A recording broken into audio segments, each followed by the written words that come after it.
দেখবেন এখানে কোনো ক্ষয়ক্ষতি, কোনো উশৃঙ্খলা, কোনো গ্যামজাম হয় নাই।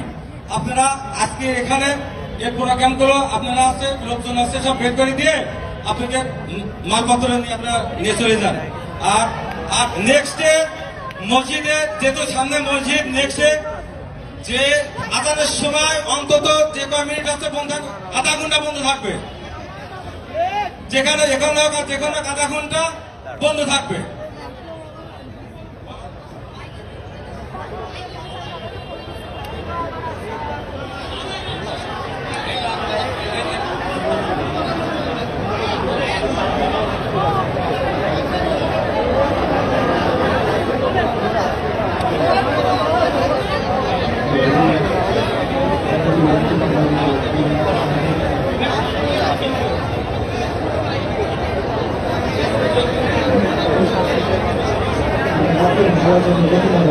Gracias.